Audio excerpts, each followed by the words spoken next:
I'm Vanessa Wright, the girl on a bike, and in this video I'm going to be telling you why you should not be putting air inside your tyres.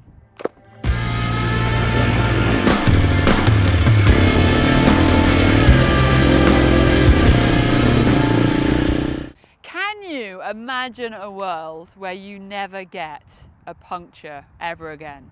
No more flats, no more having to carry puncture repair kit, inner tubes, no more risking pinching the inner tube when you're putting it on. Well, I just so happen to have the answer, and it is called a mousse. And it's not the mousse that is in a pot, it is a mousse like this. So I have posted quite a few videos on my channel before, which tends to go something like this. Me with a tyre, me with what I like to call an elephant penis. I have no idea what an elephant penis looks like, but it's just, I'm going to keep talking, and me trying to then put this inside the tyre.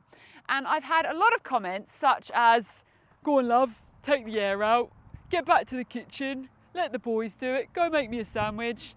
And actually I thought it was about time I did a video that explains what a mousse is and why there is no air in this at all, and why this is the secret weapon for enduro motorcycles.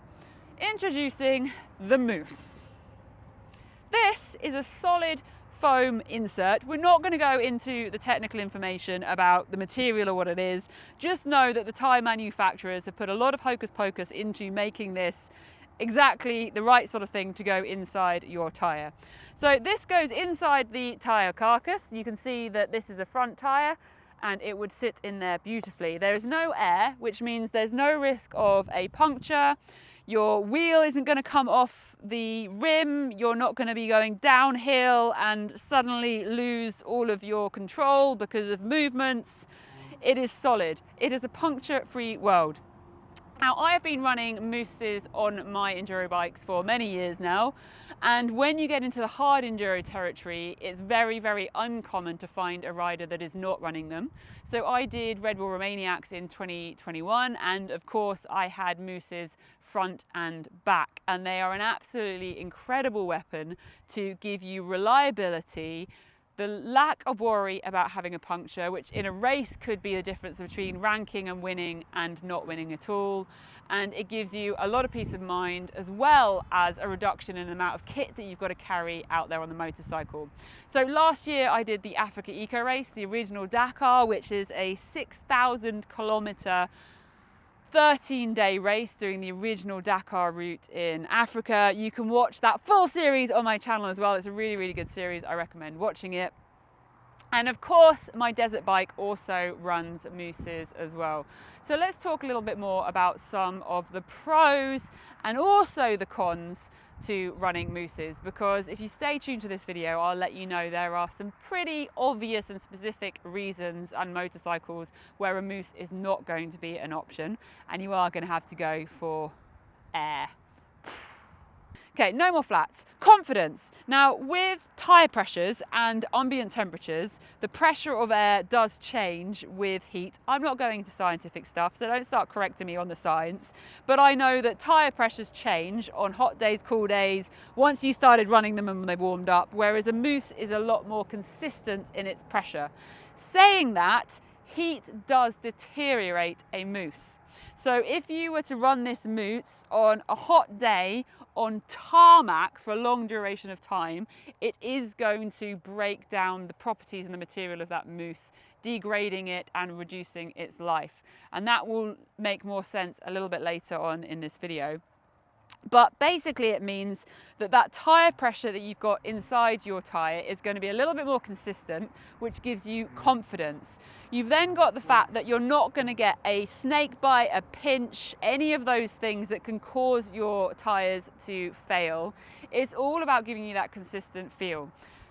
When you have that consistent feel, it's going to give you the peace of mind, combined with the fact that you're not going to get a puncture. When you're out there in the desert, when you're out there with your friends just on an afternoon playing about, knowing that you're not going to get a puncture is a really nice peace of mind, because I don't know what it is about punctures, but in my world, every time I get a puncture, it seems to be either about to get dark, pissing it down with rain, or really, really cold, and you end up on the side of the road cursing life, going, why on earth do I have a puncture? And you can get rid of all of those worries by running the mousses.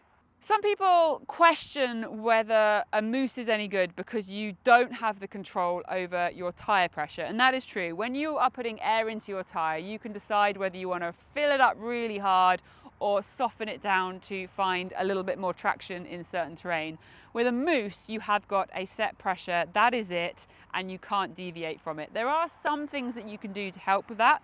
So for example, my mousse that I ran for Red Bull Romaniacs, I actually drilled it out, which meant boring out big holes all the way through the mousse to reduce the volume of the mousse, which then reduces the tyre pressure. Another way of doing that is actually just running an older mousse that started to deteriorate a little bit more. So you can put that as a pro and a negative as far as mousses. There's lots of things to think about when it comes to mousses, and I'm just trying to throw it all in. So if you have any questions, let me know in the comments. Please do tick the bell and subscribe. And let me know if there's anything that you found of mousses or tubes or tubeless that you think should be added into the comments, because it's always a great place to go to get some extra knowledge and information. The maintenance side of things is another thing to think about. I've already mentioned the fact that you're not going to get a flat. When you have a mousse, there are some specific criteria that you're going to need to do when you install it. Lots of people try and say that fitting a mousse is really, really hard, and it's much harder than tubeless or tubes, and I massively challenge that. I am a small, not particularly strong female, and I can fit a mousse really, really easily. I actually got to the point in lockdown where my personal best, taking a wheel and tyre from axle off change back onto axle, I got it down to 4 minutes and 22 seconds. That's when you went to go, whoa! So that's quite fast. But anyway, I'm digressing. You don't have to be a pro to be able to change a mousse. That's what I'm trying to say. You are more than capable of fitting a mousse at home. And if you doubt that, check out my other video on how to fit a bib mousse, because it's actually really easy. And I would argue that it's easier than with a tube, because you can't pinch the tube. How many times have I put a tube in and pinched it? And then you go to fill it up at the end and you realize it's just as flat as it was before you started changing your flat tire. So get rid of that worry. With the right technique, fitting a mousse is totally easy and manageable. Something you need to think about with a mousse is that because of the lower pressure in the tyre, it is possible for your tyre to roll, move, twist, go, not be still on your wheel. And that is something that you can mitigate with a rim lock. Now, you typically would have one rim lock in there. I would recommend, especially if you're going to do hard enduro, to put 2 rim locks in there opposite each other, and that just makes sure that your tyre isn't going to start spinning on your wheel. And that negative against mousses is then poof, thrown out of the window. So right here I have an example of an enduro bike. I am out here near Malaga in south of Spain with Dust Devils, and they are an enduro riding holiday destination. You can check out the full video series on my channel with them, and also check out my video on 17 reasons why you should book yourself an enduro riding holiday, because there's so many advantages. But this bike is a really nice example of where mousses are being used quite cleverly. So on the rear, they have chosen to run air and tubes, but on the front, they are running mousses. Now, there's a reason behind that, and that is because some of their tours here has a little bit more tarmac, and the ambient temperatures in Spain in the middle of the summer can get quite high.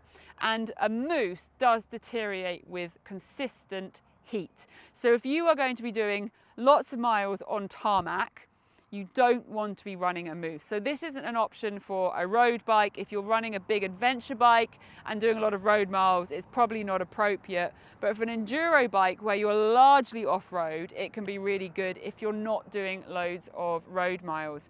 Now, the reason why they have a mousse on the front and not the back is because the back tire tends to have more of an aggressive experience in life, because it's the one putting the power down. And the front tire tends to get a slightly harder, more abusive life, because it's the one that's getting smashed into rocks and things. And since they've been running this kind of combination of mousses, I think in a whole year, Dust Devils have only had 6 flats in the rear and no issues on the front. And no doubt I've just gone and jinxed myself and I'm probably going to get a flat with them tomorrow. Thanks, Vanessa. Great job there. Okay, my rally bike. If you have watched any of the Dakar or extreme desert rallies, you'll know that there are often some pretty hefty road liaisons. So you might be thinking, hang on a minute, you've just said that you run a Mousse on your rally bike, but you've said that a lot of road use isn't ideal. Really good observation. When you are on the road in these kind of conditions, you tend to cap yourself at a top speed. I typically don't go over maybe 90 on the roads to make sure that I'm not going to put the excessive heat into that mousse, because when you're out there in the desert, you destroy your mousse, that's potentially you out of the game, unless you do one of those massive hacks that I've seen some of the top boys do with cable ties and duct tape holding their wheel on to make it to the end of the day. I'm waffling a little bit. The difference between riding on a mousse and air is definitely noticeable. When you're off-road, I would say a mousse feels fantastic. It gives you that constant, consistent feel, but they can feel a little bit wishy-washy, a little bit wobbly on the road. But it's about working out what your priorities are. If you are on an enduro bike like this, a little bit of sacrificed confidence and feel on the road, to me, is well worth it for the confidence and the feel that you're going to get off-road by having that mousse. So the cost of one of these mousses does vary. There are lots of different brands on the market that make mousses, and I would say, like most things in life, you get what you pay for. If you go for a cheap budget mousse, it's not going to have anywhere near the lifespan as a slightly more expensive one. I personally have always opted for the Michelin bib mousse, and they have never faltered and never failed me. And it is worth making sure that you're reading the manufacturer guidelines when you are using your mousses, and buying them with what tyres you're using, because some mousses aren't cross-compatible with other brands. And an example of that is the Michelin bib mousse is definitely a fan of being with a Michelin tyre. And when you start mixing them up, they tend not to sit and give you anywhere near the same performance. So you are going to be looking at a little bit more money. One of these is definitely more expensive than a tube, but one of these is going to outlive a lot of tubes. And if you think about every puncture that you're not then going to have, all of that time you're not going to be spending repairing those punctures, it's just weighing up what you prefer doing with your time and your resources and money. Once you've got one of these mousses into your tyre, now there is a whole installation process which you can see on my How to Fit a Bib Mousse. There is a special gel lube that goes in there that's specifically designed to help reduce the heat of friction and things like that. You need to make sure that you're maintaining your mousses. You can't just fit one of these things into your tyre and forget about it. Every so often you're going to want to take your tyre off, clean it, re-lube it, get rid of any of the debris and the dirt, and get rid of the moisture. All of these things are going to extend the lifespan of that mousse, and when you think about the fact that this is more expensive, you're going to want to do those things, and it's going to help with the performance, because a wheel and tyre isn't quite as solidly sealed with this sort of setup, and it means that stuff can get in there, so that maintenance is going to be a little bit more important. So I've told you that you're never going to get a flat tyre or a puncture. It doesn't mean these are completely end-of-life proof. They do wear out. If you abuse it, too much heat, too much speed, then they do break down and they start to lose their rigidity. This is a slightly older mousse. You can see how it's actually started to shape to the tyre. And once they start to get older, they start to perish. They can get holes and chips in them. And so they aren't something that's going to last forever. Now, you might now be wanting to say, cool, all right, Vanessa, how long does a mousse last? That's kind of like asking me how long is a piece of string, because it completely depends on the temperatures, the conditions, the terrain, how much riding you're doing, whether you're maintaining it. But I can tell you can get a very significant amount of use out of a mousse. And if you look after them right, you can get more out of them than the manufacturers will necessarily say that you can, which I think is typical with most things in life. Like take use by dates on food. A lot of food you can eat it after the fact that it's gone off. Now I'm telling you I eat mouldy food. I don't eat mouldy food. I'm just going to keep talking about mousses and not touch my face. Look, I'm filthy. One of the downsides of these things is they're filthy.